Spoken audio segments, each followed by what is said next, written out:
नमस्कार, स्वागत है आप सभी का हमारे इस चैनल पर। आपको मैं पढ़ाना शुरू किया था भारतीय इतिहास और इसमें मैंने टॉपिक लिया था सिंधु घाटी सभ्यता। मोस्ट इम्पॉर्टेंट EMCQ क्वेश्चंस में करा रहा था। तो चलिए, अभी तक उसके 2 सेट हो चुके हैं, आगे के क्वेश्चंस हम लोग करते हैं। ये सेट तीसरा है, 2 सेट मैंने करा दिए हैं, एक सेट में 25 क्वेश्चन रहते हैं। सेट तीसरा है, पहला क्वेश्चन है सिंधु सभ्यता की ताकत थी तो कृषि, व्यापार, चाक पर बनाए गए मिट्टी के बर्तन, बढ़ईगिरी।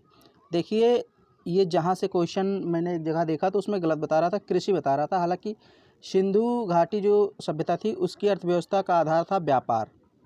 ऐसी बात नहीं थी कि कृषि वहाँ पर नहीं होती थी, कृषि होती थी, लेकिन ये बेसिकली व्यापार पर आधारित अर्थव्यवस्था थी सिंधु घाटी सभ्यता की। तो बी सही होगा। फिर यहाँ दूसरा क्वेश्चन है, हाथी दांत का पैमाना हड़प्पीय संदर्भ में कहाँ पर मिला है। आपको बताना है किस स्थान पर हाथी दांत का पैमाना मिला है। ए लोथल में, बी कालीबंगा में, सी धौलावीरा में, या डी बनावली में। ये बनावली है, तो आपका ऑप्शन ए सही हो जाएगा। लोथल में मिला है हाथी दांत का पैमाना। ये क्वेश्चन इंपॉर्टेंट है, आ सकता है। हाथी दांत लोथल में मिला है। लोथल कहाँ है? गुजरात में। अब ये क्वेश्चन थोड़ा सा ध्यान से पढ़ना पड़ेगा क्योंकि इसमें कुछ कथन दिए हैं। परिपक्व हड़प्पा शिल्प की प्रमुख विशेषता के रूप में, यहाँ शिल्प नहीं, यहाँ सभ्यता होना चाहिए मेरे ख्याल से। परिपक्व हड़प्पा सभ्यता की प्रमुख विशेषता के रूप में मनका बनाने के लिए निम्नलिखित में से कौन सा एक सत्य नहीं है? कौन सा कथन सत्य नहीं है? तो इसमें देखिए, मैं आपको सिर्फ सही कथन बताता हूँ, बाकी अब यहाँ पढ़ूंगा तो टाइम लगेगा। देखिए, बनावली में संरचना में बहुत सारे मनके परिष्कृत, अर्ध परिष्कृत और अपरिष्कृत दशाओं में प्राप्त हुई। ये बात सही नहीं है। और क्या पूछ रहा है कि कौन सा कथन सत्य नहीं है? तो यही बी वाला कथन सत्य नहीं, बाकी सारी चीज़ें सही हैं। ऐसे क्वेश्चन नहीं पूछेगा आपसे, खास करके पेट एग्ज़ाम में। SSC लेवल या फिर और जो NDA लेवल है वहाँ पर ऐसे क्वेश्चंस आ सकते हैं कथन के रूप में। सिंधु घाटी सभ्यता की लिपि कौन सी है? तमिल, अज्ञात, खरोष्टी, ब्राह्मी। तो देखिए, सिंधु घाटी सभ्यता की जो लिपि है वो अज्ञात है। हालांकि उसको हम चित्रात्मक लिपि कहते हैं, चित्रात्मक चित्र बने हुए हैं, लेकिन अभी हम उसको पढ़ नहीं पाए हैं कि उसमें उसका मतलब क्या है, क्या लिखा है, तो इसलिए हम उसको कहते हैं अज्ञात लिपि। तो ऑप्शन बी सही हो जाएगा। 5 नंबर का क्वेश्चन है, हड़प्पा सभ्यता का कौन सा स्थल हरियाणा में है? तो रोपड़, कालीबंगा, बनावली, धौलावीरा। देखिए, सबसे पहले आप समझ लीजिए, यहाँ पर जो हरियाणा में है वो तो है बनावली, ये हरियाणा में है, तो ये तो आप जान गए। लेकिन मान लीजिए कहीं वो पूछ ले कि गुजरात में कौन सा है, तो गुजरात में यहाँ पर है धौलावीरा। कालीबंगा कहाँ है? राजस्थान में। रोपड़ कहाँ है? पंजाब में।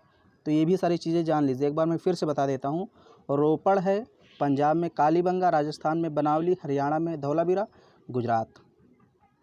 अब इस पेज में जो मैं क्वेश्चन पूछूंगा ये 6 नंबर से 10 नंबर तक ये बहुत ज़्यादा इंपॉर्टेंट रहेंगे। तो पहला क्वेश्चन है सिंधु, मैं इसका कलर चेंज कर देता हूँ। सिंधु घाटी सभ्यता गैर आर्य थी क्योंकि, अब आपको बताना है, पहले समझ लीजिए। कह रहा है सिंधु घाटी सभ्यता जो थी गैर आर्य थी, मतलब आर्य सभ्यता नहीं थी, आर्य सभ्यता से भिन्न थी। तो क्यों भिन्न थी बताना है। पहला, वह नगरीय सभ्यता थी, उसकी अपनी लिपि थी, उसकी खेतिहर अर्थव्यवस्था थी, यहाँ पर उसकी होना चाहिए, उसका विस्तार नर्मदा नदी तक था। तो देखिए, जब हम आर्य सभ्यता की बात करते हैं और सिंधु घाटी सभ्यता की बात करते हैं तो सबसे बड़ा डिफरेंस क्या आ जाता है कि सिंधु घाटी सभ्यता एक नगरीय सभ्यता थी और आर्य सभ्यता एक ग्रामीण सभ्यता थी। ओके, तो ऑप्शन पहला ही सही हो जाएगा, क्योंकि वो आपसे पूछ रहा है सिंधु घाटी सभ्यता गैर आर्य थी, मतलब आर्य नहीं थी, क्योंकि आर्य तो ग्रामीण सभ्यता थी जबकि सिंधु घाटी सभ्यता नगरीय सभ्यता थी, इसलिए आर्य नहीं थी, यानी गैर आर्य थी। इसको ध्यान से आपको 1-2 बार पढ़ना है। निम्नलिखित में से किस स्थान पर 4 पहियों वाली गाड़ी मिली है? किस स्थान पर 4 पहियों वाली गाड़ी मिली है? तो ये बेसिकली चन्हूदड़ो हो जाएगा। चन्हूदड़ो में 4 पहियों वाली गाड़ी मिली है। कुछ यहाँ पर इम्पॉर्टेंट चीज़ें हैं जो आप जाने रही, जैसे ये क्वेश्चन इम्पॉर्टेंट है 7 नंबर।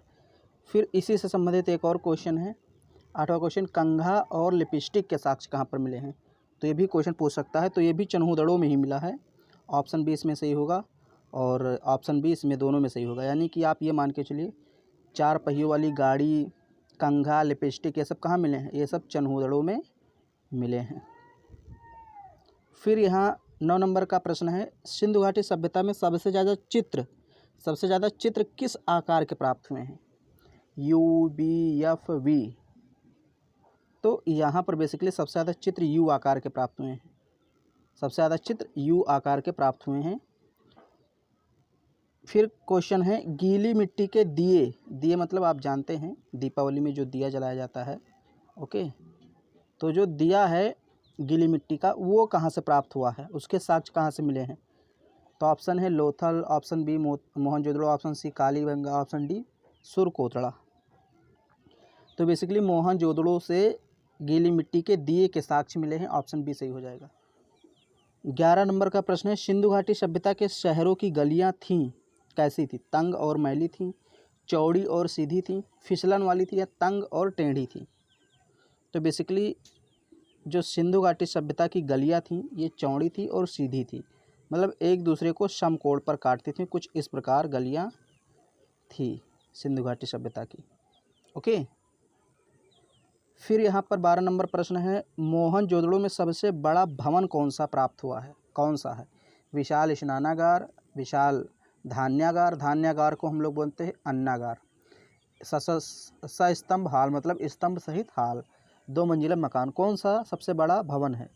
तो सबसे बड़े भवन की जब बात करते हैं तो धान्यागार आ जाता है। धान्यागार को हम लोग बोलते हैं अन्नागार या भंडारागार भी इसको बोलते हैं, जिसमें अन्न वगैरह अनाज वगैरह रखा जाता था। तो ये सबसे बड़ा है। जबकि सबसे विशेष इमारत कौन सी है? तो विशाल स्नानागार। अगर विशेष इमारत या विशेष भवन पूछ ले तो स्नानागार, अगर बड़ा पूछ ले तो धान्यागार या अन्नागार। इसको याद रखना, नहीं तो कंफ्यूज हो जाएंगे। देवी माता की जो पूजा संबंधी थी वो किस सभ्यता से संबंधित थी? आर्य सभ्यता के साथ, भूमध्य सागरीय सभ्यता के साथ, सिंधु घाटी सभ्यता के साथ, उत्तर वैदिक सभ्यता के साथ।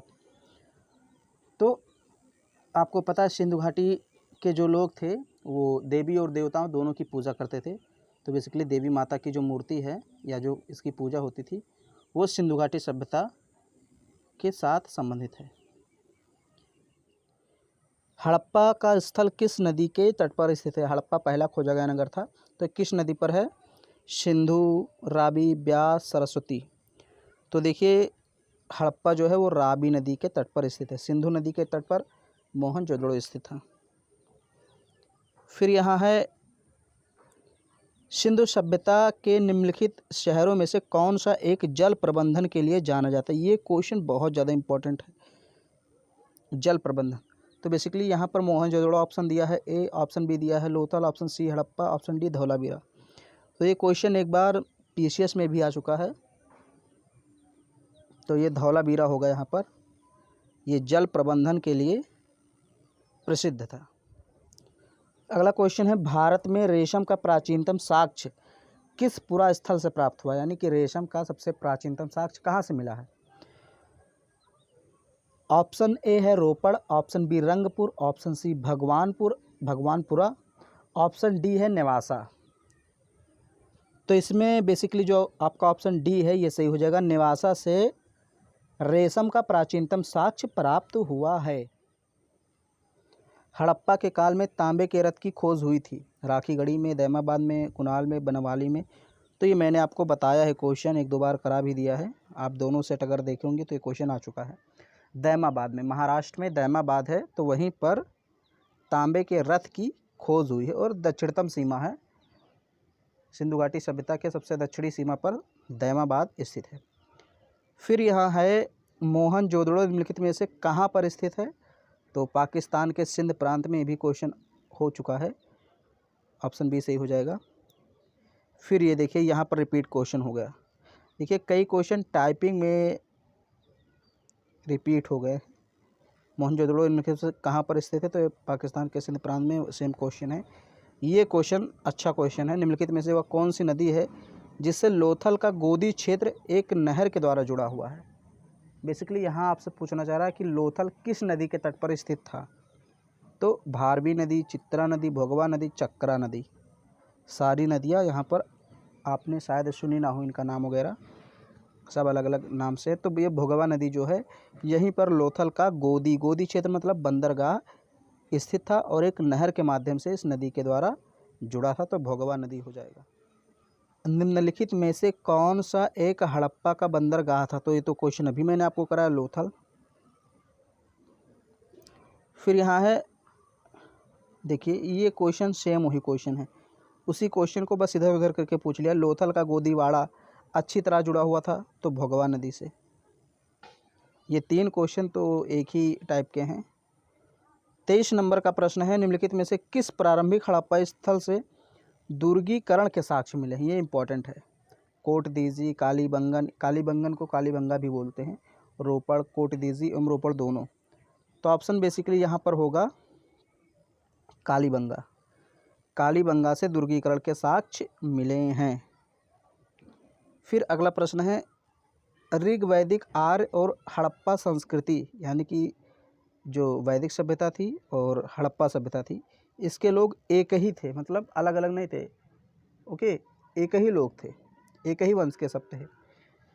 इस सिद्धांत का प्रतिपादक कौन है? किसने कहा कुल मिलाकर कि सिंधु घाटी सभ्यता और आर्य सभ्यता के लोग एक ही मूल वंश के हैं, अलग अलग नहीं हैं?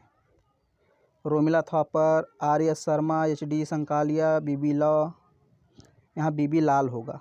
ओके, ये बीबी लाल ऑप्शन यही सही होगा, डी वाला।